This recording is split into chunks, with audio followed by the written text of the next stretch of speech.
Welcome, folks, to this, the latest in our series of webinars here at GW Law School on various issues in procurement and acquisition and trade. We're very excited to have this webinar on the AUKUS agreement, the agreement between Australia, the United Kingdom, and the United States on creating an exemption for trade controls. Just a few housekeeping details. My name is Chris Eukins. I'm the Lynn David Research Professor of Government Procurement Law here at GW. We're going to be recording this session, and the recording will be available later today on both the YouTube page for the GW Law program and also on the program page. The program page has a lot of resources regarding AUKUS, and we encourage you to take a look at that if you'd like. We are going to be using questions and answers during the course of today. So if you have a question, please go ahead and use the Q&A, and our panelists will be responding to that on an ad hoc basis. We'll also be collecting questions hopefully for a discussion at the end. As always, because several of our speakers are in official or in institutional positions, the speaker statements are in their personal capacities. I'm joined by Alan Green, who teaches with me in a course on foreign government contracting. It's based on a book that he did on international government contracting with Marcus Peterson and other authors. Alan is a retired partner at Denton's. He has extensive experience in this area, and his book was a wonderful foundation for our course. It goes through the various challenges that are faced in the U.S. export markets, and part of that course is on export and trade controls. And Nick Townsend, who's one of our panelists, joined us in that course earlier this week. We're very, very grateful for his assistance. Marcus Peterson joined us earlier in the semester to talk about foreign military sales. Today's webinar has registrants from over 200 registrants from 32 countries around the world. We're really very grateful for you joining us from around the world. Also very grateful for the Public Contract Law Sections, the International Procurement Committee. It helped coordinate this session. And a special shout out to our doctoral student, Munira Al-Khalifa, who is from Bahrain, and she is actually writing on trade controls, and she's joining the session as well. So going through our panelists, just to give a quick background, we are first going to have Nick Townsend talk about the foundations of how trade controls work. Then we're going to have Bill Greenwald's going to be talking in more detail about the AUKUS arrangement. Nick is a counsel at Arnold & Porter in Washington, D.C., and he regularly handles trade matters involving both the kind of trade matters we're talking about today, but he also handles FCPA matters and other types of trade controls, including cybersecurity and sanctions. Bill is a visiting fellow. Bill Greenwald is a visiting fellow at the American Enterprise Institute. He focuses on the expansion of America's industrial base, defense industrial base, on technology transfer reform issues, the very kind of issues we're talking about today. And if you look at the resource page, a lot of the articles that we are drawing on today are actually written by Bill and his colleagues. He's a founder of the Silicon Valley Defense Group, and he's a member with me of the Procurement Roundtable. When he served as Deputy Undersecretary of Defense for Industrial Policy, he advised the Undersecretary of Defense on acquisition technology and logistics matters, very much the kinds of matters we'll be discussing today. In Congress, he served as a senior staff member for the Senate Armed Services Committee, the Senate Governmental Affairs Committee, and the House Appropriations Committee. In the private sector, Bill has worked for Lockheed Martin and the Aerospace Industries Association. When Nick, as I said before, Nick is going to start us off and then Bill's going to follow. But Nick has, as I said, extensive experience in export controls, trade sanctions, cybersecurity, privacy, and the aerospace industry. He also worked extensively conducting internal investigations and audits under ITAR and the Export Administration Regulations, what he'll be talking about today. And he's also worked on sanctions issues, and that's a very unique issue that complements what we'll be talking about today. Lori Romero is Lori, I apologize. I'm working on a multi-layered screen. She's the lead trade compliance counsel with Global Trade Group of L3 Harris Technologies. She provides enterprise legal advice and guidance on issues involving international trade controls, and she supports the vice president of L3 Harris's Global Trade Group. Before joining L3 Harris in 2021, she served as the director of senior counsel at CGI Federal, and before that, she was at Raytheon, where she handled trade compliance issues. She served as supply chain counsel, and she provided legal support to various business units within Raytheon. She also served as general counsel to Raytheon's transatlantic joint venture, the Thales Raytheon Systems unit. Last but not least, Marcus Peterson is the managing director of Pillsbury's Washington, D.C. office. His practice focuses on counseling representing aerospace, defense, and civil contractors, both federal procurement and international defense sales. As I said, he lectured in our class earlier this semester on foreign military sales. He also discussed direct commercial sales and contracts. He's going to be touching on those in his comments. Before entering private practice, Marcus served as on active duty in the Air Force in the Office of General Counsel. And I should say, Marcus is a former student of mine, and I'm incredibly, very, very glad he could join us. So just a quick overview. I have to say that this article in the New York Times earlier this year really launched this webinar. It was an article that talked about the fact that America can't produce the weapons and that the AUKUS arrangement may help the United States to be able to do that. This is a picture from a meeting of the leaders behind the AUKUS agreement. And the AUKUS partnership was announced in September 2021. And the idea was enhanced trilateral security partnership between Australia, the US, and the United Kingdom. There are two pillars to AUKUS. Pillar one is a commitment to support Australia in acquiring nuclear-powered submarines for the Royal Australian Navy. So that's pillar one. We won't really be spending a lot of time on pillar one. We'll be focusing on pillar two under AUKUS, which seeks to enhance joint capabilities and interoperability among the three countries. And we'll be focusing on specifically is on how that affects trade controls. So in August 2024, August of this year, the State Department certified, and this is part of a trilateral process where each of the three countries is confirming that the trade controls in the other two correspond or are similarly secure compared to their own trade controls. So the State Department did that certification in August for the United States. Commerce Department and the State Department have issued rules to implement this, to open up this shared area among the three countries to facilitate the exchange of information among them for developing primarily, at least in the first instance, defense technologies. So Nick Townsend, as I said, is going to start us off talking about giving us an introduction on trade controls. Bill is going to talk about understanding AUKUS. Lori is going to talk about some knotty, difficult issues that have persist under AUKUS, which she knows from her own personal work at L3 Harris and the conferences and other dialogue she's been having in the trade control community. And then Marcus Peterson is going to be talking about the market impact of AUKUS. So with that, I'm going to turn it over to Nick. Thanks, Chris.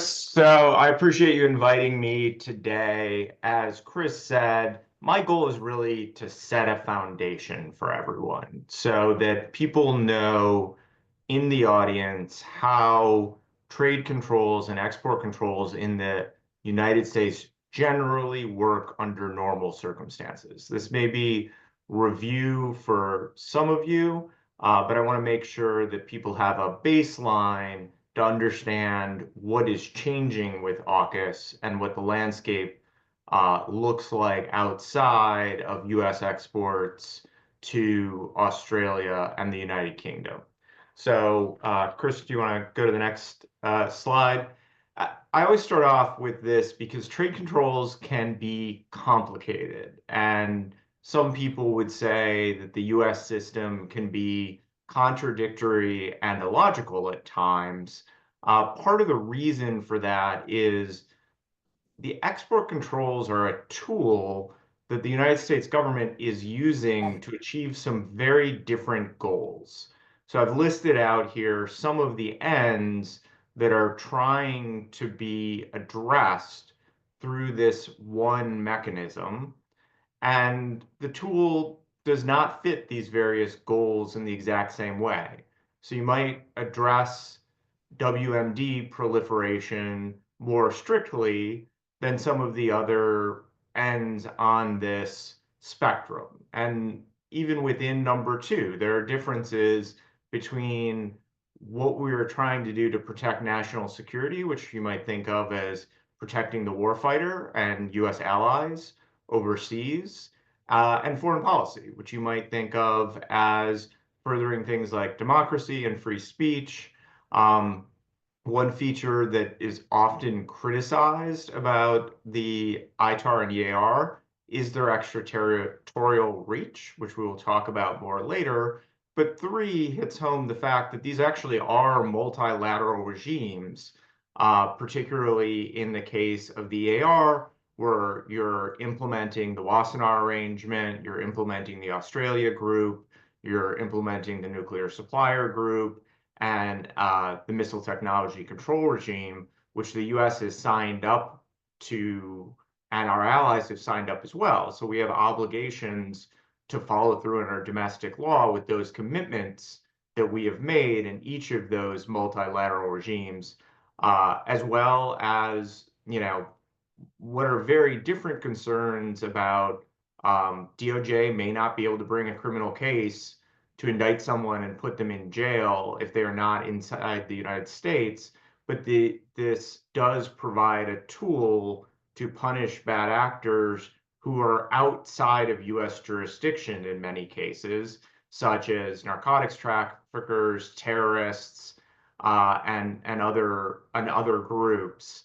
And finally, we also use this, the US government takes this tool and tries to address different concerns about human rights, which might include suppression of religious minorities like the Uyghurs or other concerns of that nature. So it's a complicated landscape, but Chris, if you want to go to the next one, let's start off with the most basic scoping question. So to understand and have an informed discussion today, you need to know what an export is.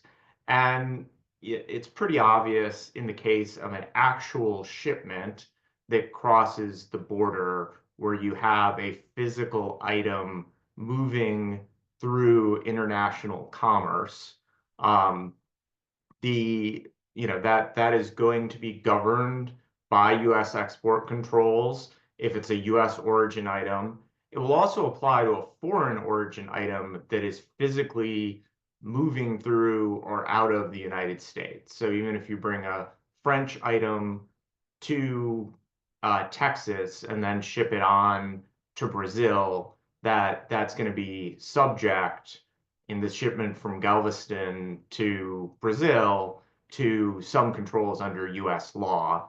What people more often miss is not the box that is being driven or flown or moved on a ship across the US border. The more difficult element of compliance and licensing under the US export control rules is really things like oral discussions, electronic transmissions, visual inspection of technology. So this last bullet is trying to inform the audience that we're talking about a release often of technology or technical data rather than an actual box that customs is able to inspect as it crosses the border. So Chris, if you want to go to the next one here, I'm trying to move through quickly so that we stay on schedule. But there are three basic elements to what I've just described as an export. And again, they're not always as simple as you might think. So there has to be an item. That item might be a box, but it is very often also software or technology or services that are being provided by a US person. So physically focusing on tangible exports is not going to capture the full scope of what we're concerned about. Then there needs to be a transfer. That transfer can be intangible through access to an IT tool or technical data and drawings and blueprints and other information, or it can actually be the shipment of a missile or the flight of an airplane outside the United States. So you have the transfer as the second element and the other country as the third element. And again, third element is very intuitive when it's crossing the US border, but you can also have an export that occurs entirely within the United States. So you can have a foreign person who is located in Northern Virginia, who you have a discussion with, and you have a deemed export of technology when the US person speaks to that foreign national here in Virginia. So the foreign national never, crosses the border. They're just here and learning something that is effectively under the EAR and ITAR, an export to their home country. So Chris, if you want to go to the next one, this will start to get into the extraterritorial reach that is somewhat unique for US export controls, or at least more extensive under the US regimes than those of many of our allies. So the big arrow you see on this slide is an export. The item is going from the United States to Germany. The US also governs the re-export of that item. So this is the smaller arrow that you're seeing on this slide, where it's going from Germany to France. There's an additional, that the US regulations do not stop controlling the item at the big arrow. They continue to the little arrow. And even a retransfer or in-country transfer to move that item from Paris to Toulouse would also be governed. And in the case of more sensitive items, the US jurisdictional hook would also extend to giving the item to a new end user or changing the end use of an item under the ITAR. So Chris, if you go to the next slide, now that I've established some of the basic concepts, I got to dive a little into the law and the regulations because I'm a lawyer and lawyers like to do that sort of thing. So you see two very parallel structures here. You have a statute, the Arms Export Control Act, that was passed by Congress in the 70s. That statute is implemented by a part of the State Department called the Directorate of Defense Trade Controls. And DDTC promulgated regulations, and you've already heard me refer to the ITAR, which is the International Traffic in Arms Regulations. Within those regulations, there's a list. And that list tells you what is ITAR controlled and what is not ITAR controlled. That list is called the USML. And then if you move over to the right-hand side of this slide, you see the exact same thing. So the Commerce Department has a list. It's called the CCL. The Commerce Department has a statute, the Export Control Reform Act of 2018, which charges them with regulating dual-use exports. That authority has been given to the Bureau of Industry and Security, which is the Commerce Department equivalent to DDTC. BIS has issued regulations called the EAR, so that the Export Administration regulations are the dual-use controls in the US regime. So if you go to the next slide, Chris, that's that bifurcated system that I just described can all apply to the same end item. And there's a spectrum of how tight the controls are. So I've got my top secret, hyper advanced flame-throwing tank on the far right. Clearly, this is an item on the USML, probably a ground vehicle somewhere in category 7. And so that's going to be subject to the most stringent licensing requirements. A step down from that, we have this PRED for the tank, which is, you're not going to use this on your car in place of your wheels, but it doesn't have the same hypersensitive intelligence and military critical advantage that the fully assembled end item does. So that might be controlled under the 600 series if it's specially designed for a ground vehicle. Then you go back a step where you might have this, technology to make the flames. But that technology could be used in a really advanced tank, or it could be used in an industrial furnace of some kind.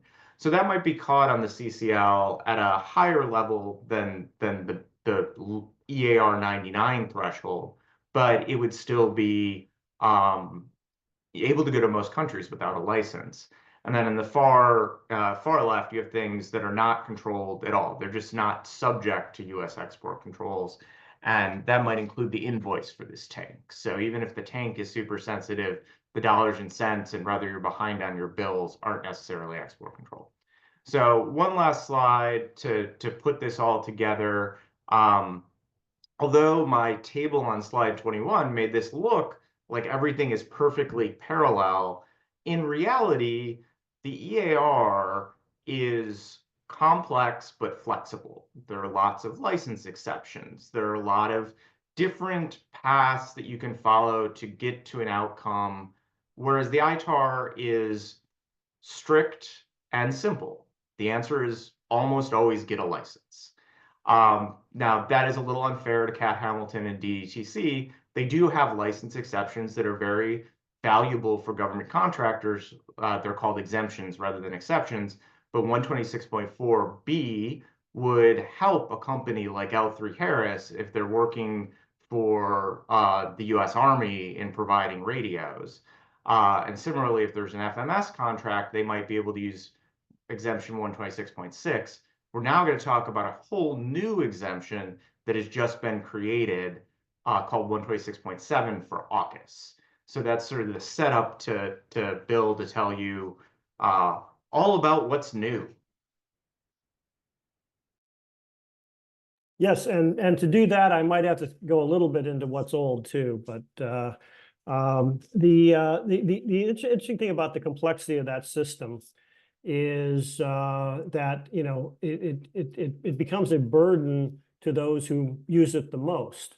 So for example, if we are thinking someone wants to address something with perhaps maybe the country of Panama or Chad or somewhere else, we don't do a lot of military work there. And there's those things, those countries might be not have that much of a burden. With our closest allies that we use we cooperate with the most, you have a high degree of compliance and working through all these issues because they're our closest allies. And if you're transferring technology, military technology, or working with them, you're going to have a higher burden. And so historically, there's been a push to try to limit some of that burden, not always successful.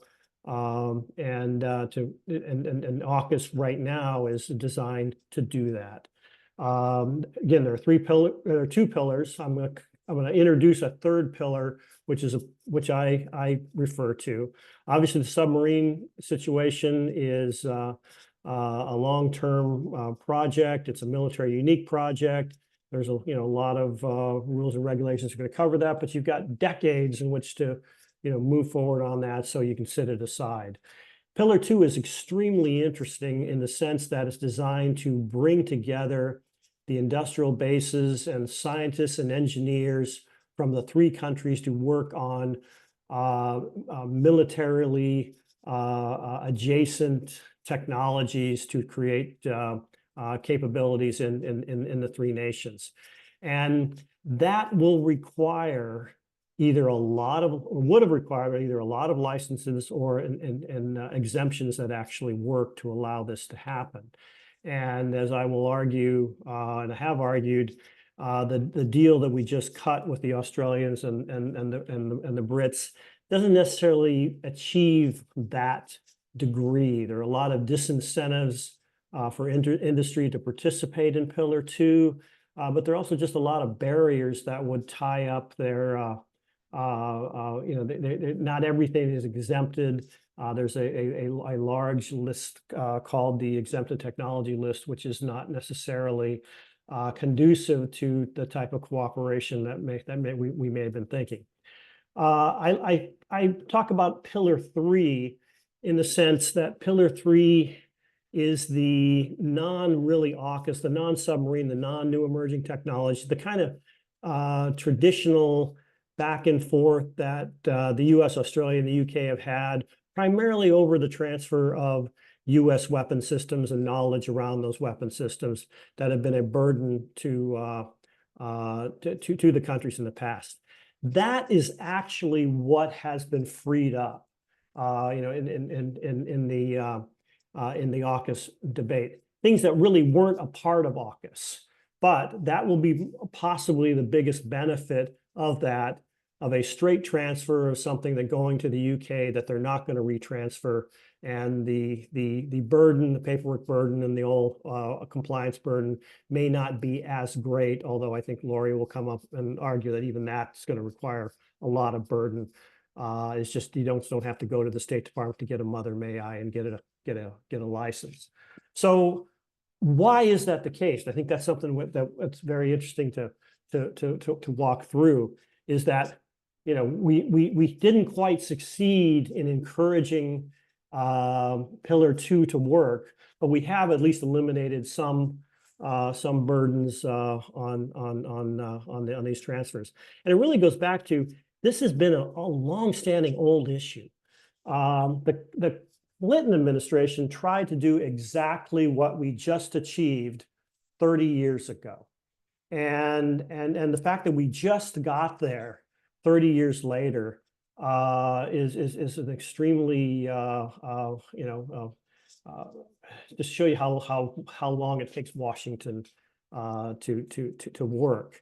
That particular agreement was put in place to mimic the Canadian ITAR exemption. And apparently there was a lot of discussion. You can read an article by Jeff Bialos that kind of goes into that. And the president sighed for giving the exemption, but the reality is that state was working with the Senate Foreign Relations Committee, which put in legislation to overcome that and put in new requirements to make it very difficult to do any further Canadian-like exemption in the future. So the Bush administration tried to negotiate a treaty and to create this free trade zone, ITAR-free exemption zone between the Australians and the Brits. That didn't fare very well either. The treaty was negotiated in 2007.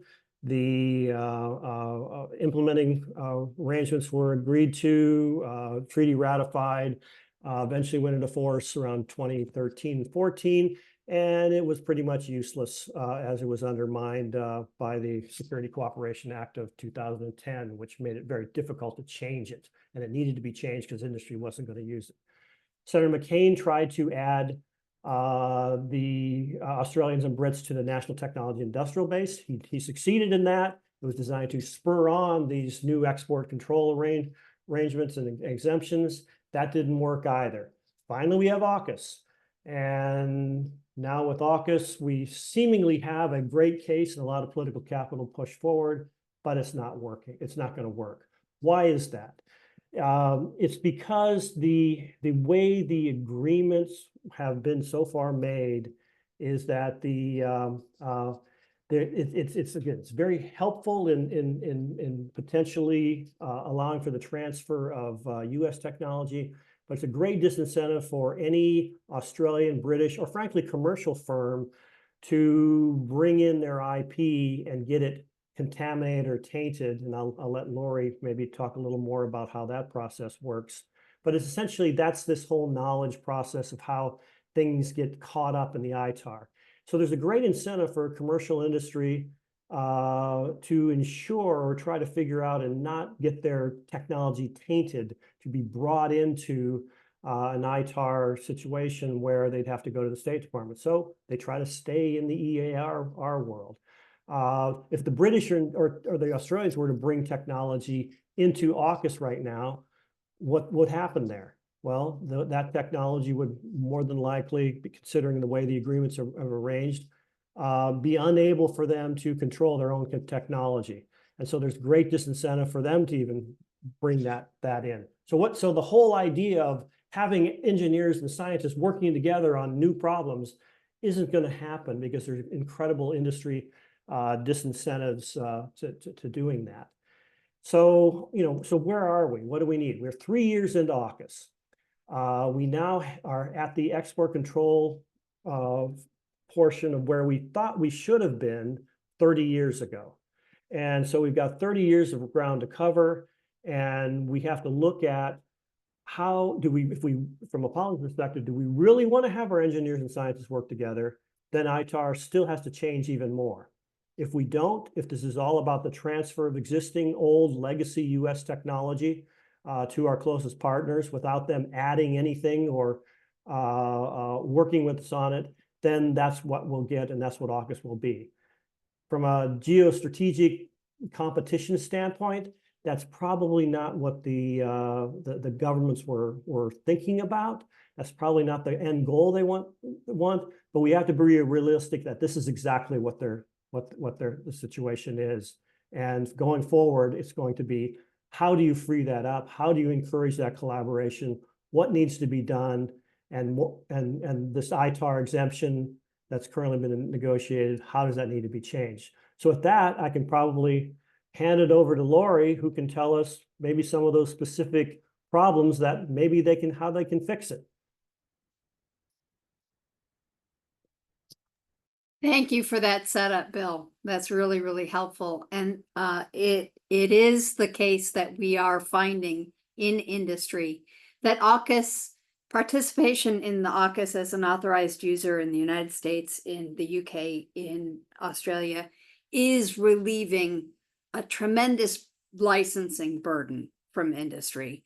I think we were able to eliminate probably 60% of our licensing among those two territories, just based on the AUKUS exception. So it is of benefit.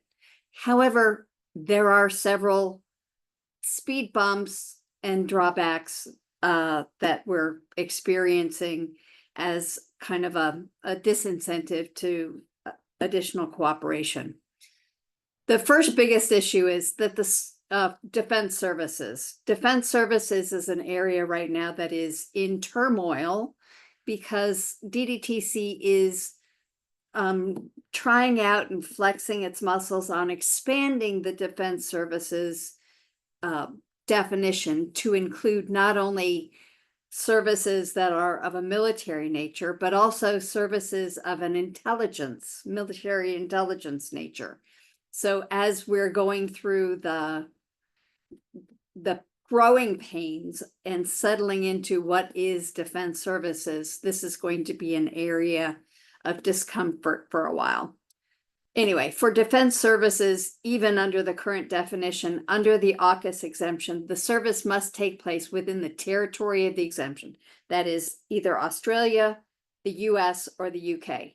So if Australia has a plane grounded in Singapore and they need to have it fixed in order to get back into the action, the US OEM cannot go to Singapore under the exemption and help the Australian customer fix that plane. You got to still license that activity or find some other exemption for it. So the requirement to have the service take place within the territory really severely limits the opportunities for defense services under the AUKUS exemption. I think the biggest problem is it doesn't cover services performed by a U.S. person abroad, sometimes referred to as a USPAB or USPAB. A U.S. person is someone who has U.S. citizenship. They can be a dual national. They can be a resident in Australia and be permanently domiciled in the UK or Australia. But as long as they've got that U.S. citizenship, they're considered a USPAB. And if what they're performing overseas for their foreign employer is defense services, there's a whole process to get that covered. If you don't do that and you're trying to rely on the exception, doesn't cover services performed by a U.S. person abroad. Also, as Bill mentioned, there is a whole list of excluded technologies. So if you have some project that has mixed technologies, you're going to have to decide what you're going to do with that mixture, whether you're going to license everything, you're going to license what's not covered by the exemption, and keeping track of that paperwork as required for both of those authorizations from DDTC might come down to being very, very confusing and difficult to comply with. Anyway, the biggest thing that I see is that the services definition still is not tied to defense articles. So you can have defense services that are wholly not directly associated with a defense article.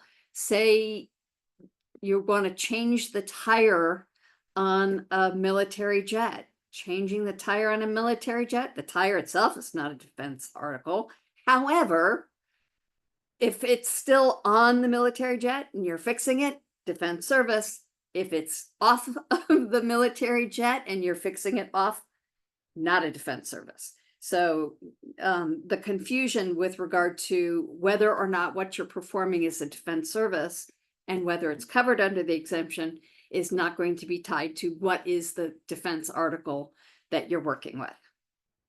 Go ahead to the next slide, Chris. Bill also mentioned avenues for contamination. Once you have a U.S. origin technology component or engineering service, you're going to, ITAR jurisdiction is going to follow that ITAR controlled component, service, or technology wherever it goes.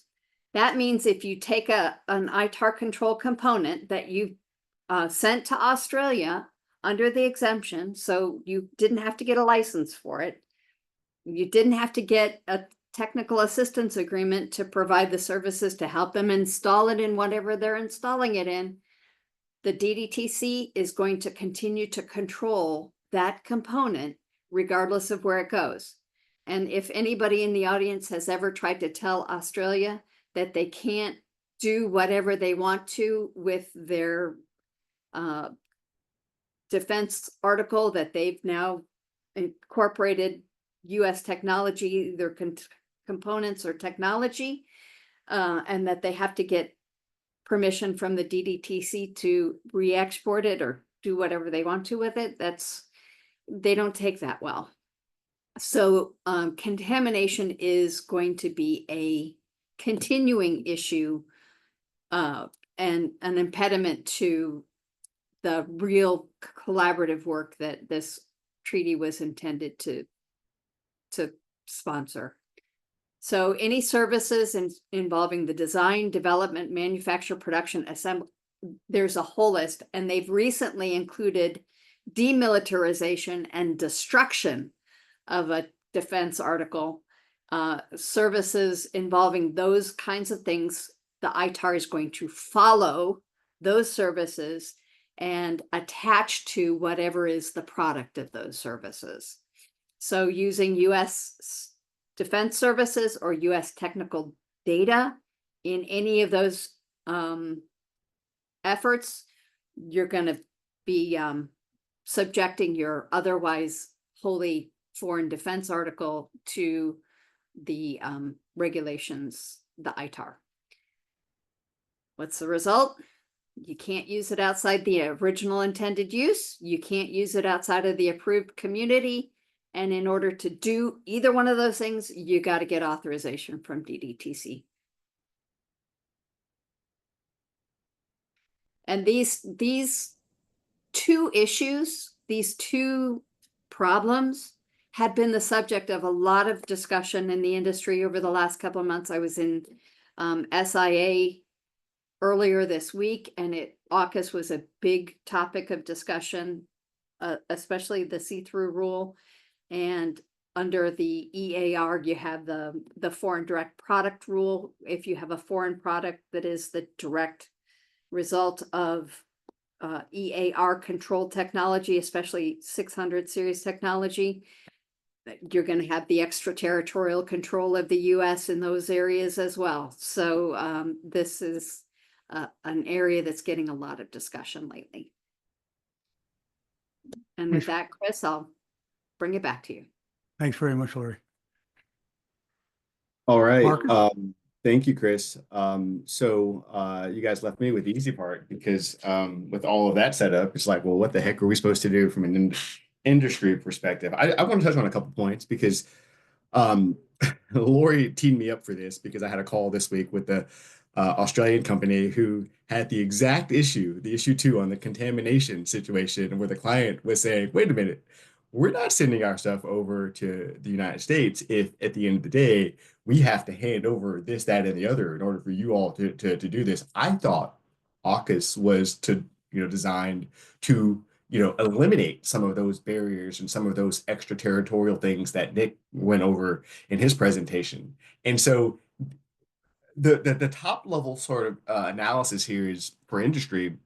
There are a couple of areas, and I'll touch on this in a second, in Pillar 1, where I think there are some opportunities for some of your traditional government contractors in the submarine business and things like that. Well, they'll be able to do transfers and sales of old technology. Bill mentioned that. I'd hearken to everyone on this webinar to go and, I did this preparing for this to read some of Bill's articles here. He has lots of articles written on this point and on this subject. And I think that they really are illuminating in sort of how Pillar 1 and Pillar 2, the advanced capabilities, which I think is going to be a longer term solution that we have to come up with from a issue perspective. But to go back to sort of Chris and his introduction here, here's the deal. I mean, at the end of the day, we are faced with a situation, a geopolitical situation in the Indo-Pacific region where we have to expand our industrial base. We don't have the capabilities at home 100% to be able to meet the sort of the need to make sure that we have the ability to confront potential adversaries in the Indo-Pacific and just worldwide. So, at present right now, we have a demand situation that's outpacing our supply, and collaborating with our allies is critical. And part of that is going to be co-production. Now, it's interesting because both Bill and Nick mentioned this. We are operating under the Armed Export Control Act and the Foreign Assistance Act, it's a Armed Export Control Act. I think Nick's 1976, I believe. And the sort of rubric of that is positioned for the U.S. to sort of continue its dominance on technological developments. But interesting, one component of that is security cooperation. It's often, it's the big sort of, bubble within, and within it is security assistance and other things. But one of the things of security cooperation is to make sure that we have interoperability. But I think too often in the US's mind, interoperability means, hey, we give you our stuff and you guys then sort of, figure it out and we can interoperate with you.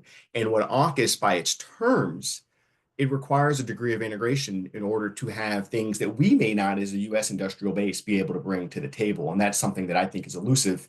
And we have to figure out whether or not we're going to actually meet the moment here. Because I think on its paper, AUKUS presents some really good opportunities for industry, but I'm not sure that we are quite there yet for all the reasons that Bill and Lori laid out. If you would go to the next slide, Chris, that'd be helpful. So, it's been set up already. There are two, Bill said 3, I think he's right on there, but 2 big pillars in AUKUS that, present opportunities for industry. The first is submarines, and that is where, Australia has been granted authorization to acquire, I think 3 to 5 conventionally armed or conventionally powered nuclear submarines. They also have, by virtue of an agreement signed this past August, to receive the transfer of certain naval nuclear propulsion information, also to put Australian folks in our shipyards, our submarine shipyards and things like that. So there's an ability to sell certain special nuclear materials and things like that associated with Pillar 1. That is exactly what Bill was talking about a little bit ago when, and Bill, correct me if I'm wrong here, with the old technology, okay? Some of the conventional things that we have traditionally, and I think that that does set up some of our traditional maritime, shipbuilders to be able to enter into potential sales opportunities with Australia and the United Kingdom as Australia, you know, um, you know, gets together, their submarine program. The harder part is over here in this pillar two, and I'm not going to read the slides here, but pillar two, and that's the advanced capability or the emerging technologies. And it's a lot what, Nick's foundation is critical here to understand how that's going to work. And then what Lori and Bill kind of were saying about that. Pillar two represents some amazing opportunities on paper for industry to be able to joint develop things. But as we know under the ITAR, for all the reasons that Lori, the two issues that Lori just mentioned, it's going to be, I think, a wait and see, because navigating some of these issues to get to approval by DDTC and some of the reticence from our allies, despite the fact they're our closest allies, I think is going to continue to be a challenge. Next slide, Chris. So Bill mentioned the expanded the exempted technologies list, and so this is really kind of under pillar two here. So technically, under AUKUS, there's supposed to be an expanded array of range of capabilities. So we're going to enhance interchangeability, interoperability. We need to have a development of our munition stockpiles and things like that, and intelligence sharing. But that's something that we've always been reticent to share, even with our closest allies. So in that same vein, co-development and joint operations.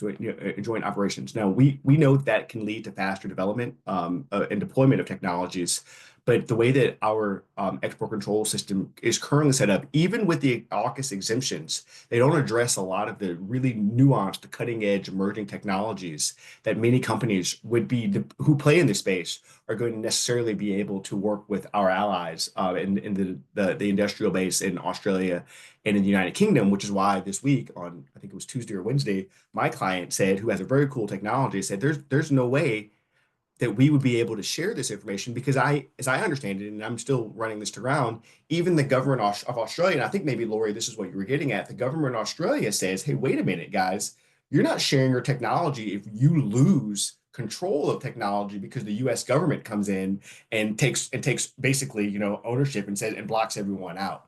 And that was the first time that I had really heard that it's put so succinctly on that call earlier this week. But I think in these areas, this is going to be a problem. Now, these are some of the benefits on this slide that I think if some of the issues that we're talking about are actually implemented, but it's a question here. I think there are opportunities for the U.S. industrial base to be able to go out and lead in this area. But I think we're sort of operating with the regulations behind us. Okay, so we don't yet have a clear path in front of us. But I do think that there are real opportunities if Congress, particularly, gets in front of this issue and the executive branch on making sure that they actually agree with what the sort of impetus behind AUKUS is. Next slide, Chris. So this sort of just a couple other challenges. I mean, under the AUKUS, I mean, there's purportedly, reduced export control restrictions. And as Bill and Lori said, I mean, that's true to a limit. It's really with a lot of our older technology. There's certainly a process for expedited license applications, but when you're talking about some of this intelligence sharing and some of these other emerging technologies, that's not clear that that's actually going to be implemented. One of the aspects too that many companies have, and just jumping down to the second bullet, is the sort of entry in establishing a footprint into the U.S. market. Those are always challenges because you create a U.S. entity. A lot of these emerging technology situations have classified elements to them. So we have to then work through the DCSA sort of apparatus and the NISPOM or the NISPOM rule as to how you navigate that, how you mitigate foci and things like that. And those are all going to be challenges for our UK and Australian partners when they want to bring their technology, if they want to bring their technology to the United States, to have an opportunity to co-develop things with US industry. I'm going to leave it at this because I know I'm almost at 10 minutes before, but we have questions. But I would say this. I mean, I think AUKUS really does on paper present an amazing framework for things that could be. But I do think that it's a little bit early to say, how it's going to actually impact the U.S. defense industrial base, particularly with the exception of the submarines under Pillar 1, because I do think that those have some very low-hanging fruit opportunities for companies to go into. But in the emerging technology space, for all of the reasons that I think we've heard today, I think there's a lot of further development on how we're going to actually implement that, to see how it's going to actually benefit the U.S. industrial base for right now. So I'll stop there, Chris, and open it up to you and any questions. Thanks very much, Marcus. And as I noted in the chat, if audience members have questions, they should feel free to put them in the Q&A, and then we'll bring them into this panel discussion. We have a few minutes left to work through some of the issues that are lingering out there. So the first one for any member of the panel, the AUKUS arrangement seems to be a breakthrough. So what happened? Is it a breakthrough or is it not? What do you think, Bill?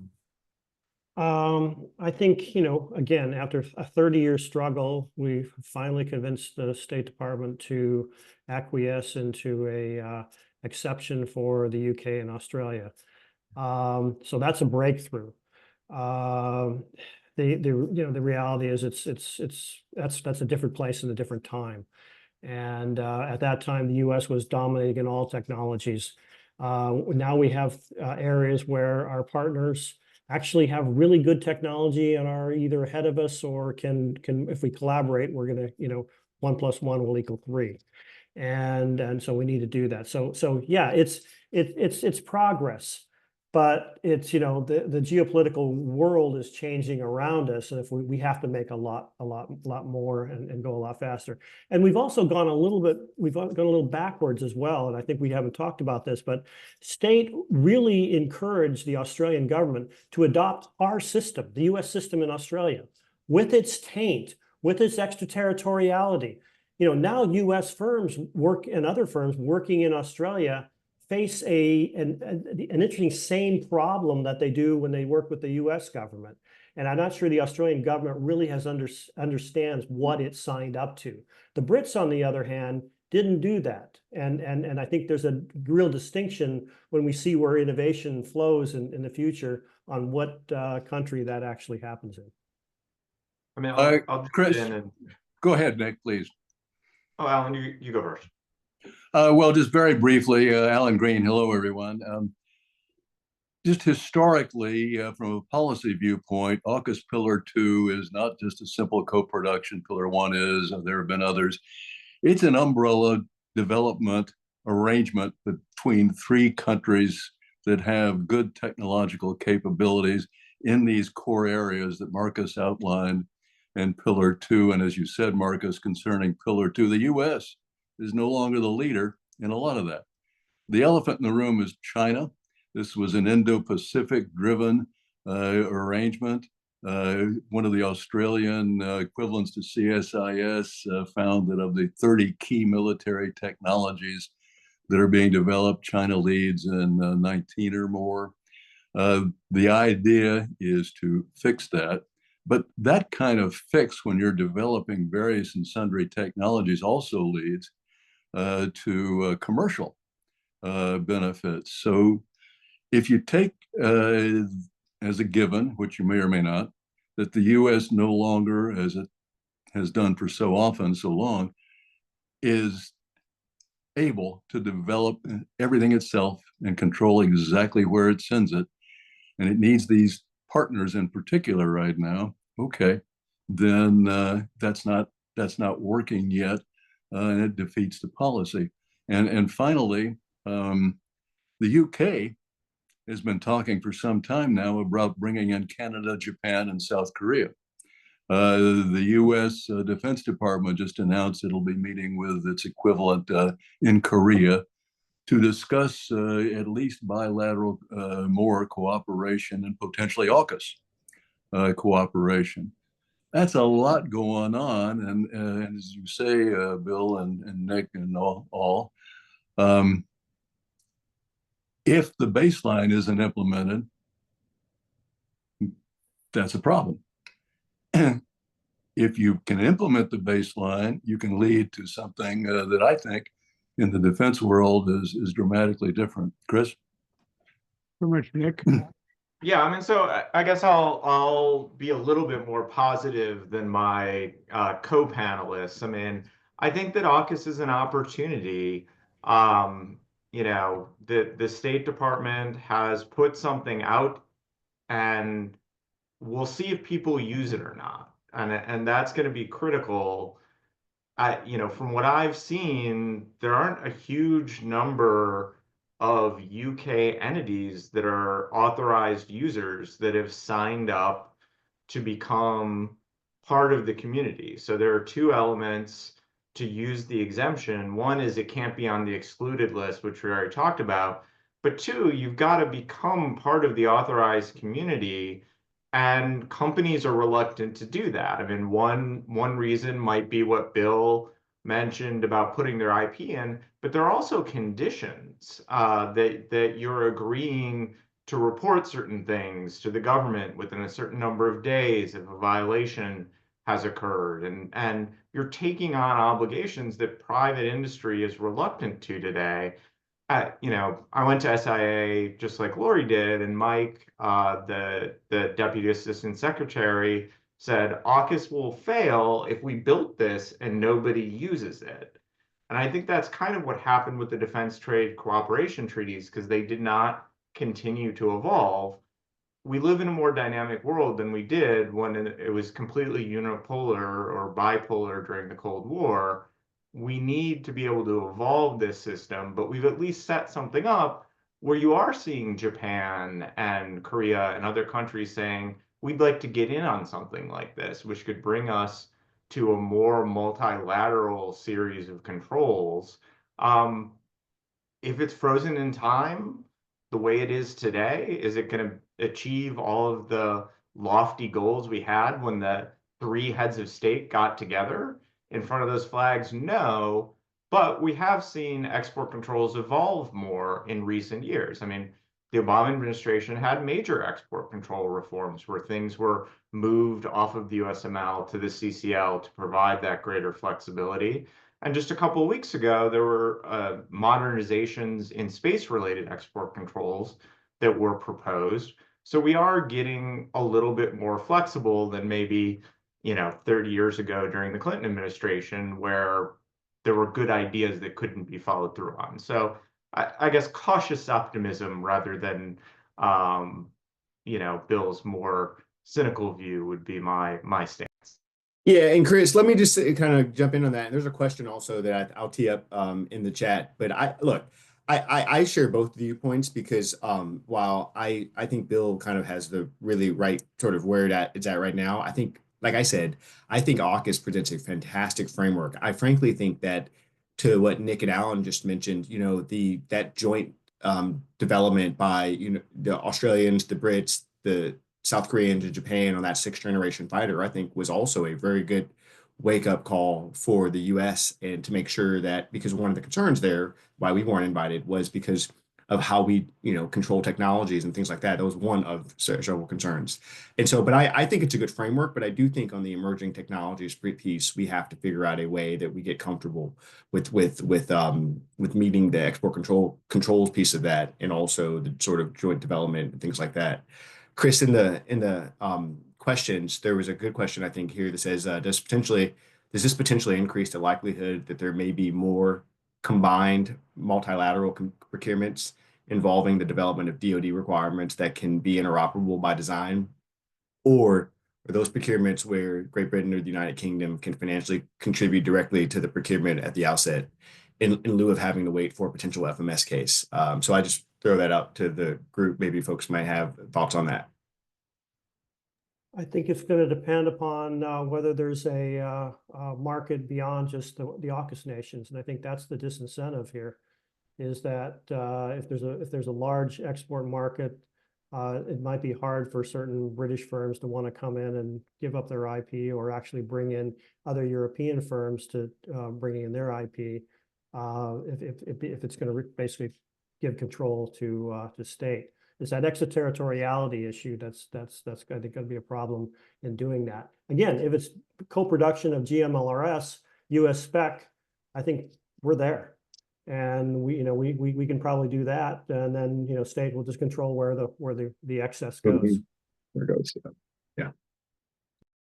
I have to say that there's one other issue that I think is going to play a big role, and that is the growing privacy concerns around the globe. It's great that most countries can take advantage of the 126.18 rule for covering people who have dual nationalities or third country nationalities. It's depressing that U.S. persons abroad cannot take advantage of that provision under B. They're specifically excluded. But privacy concerns and discrimination provisions in the local laws and jurisdictions around the globe are really going to create havoc with the rules under the ITAR, where you have to know the nationality of the people who are working on it.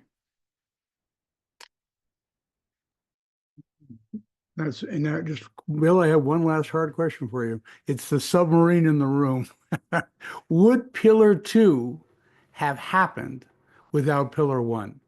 Was the submarine sale an important part propelling this AUKUS arrangement with regards to trade controls? Absolutely. I just don't think we would have got there. We'd have been mucking around like we did with the trade treaty and NTIB and so on. The arrangement for the submarines really drove this, and really much, if you see all the media and everything else about it, and the focus, high level focus, has always been on the submarines. But again, to me, the real meat of this is the potential for Pillar 2. And I hold optimism as well, because I think if we can't solve, we should be able to solve this, because these are the two allies, when we include Canada and even New Zealand, that we share the most sensitive intelligence information with. Why in the world can we not figure out a way to share and have a trusted community within the industrial base to share that kind of information? And so I hold optimism out that we can pull that off.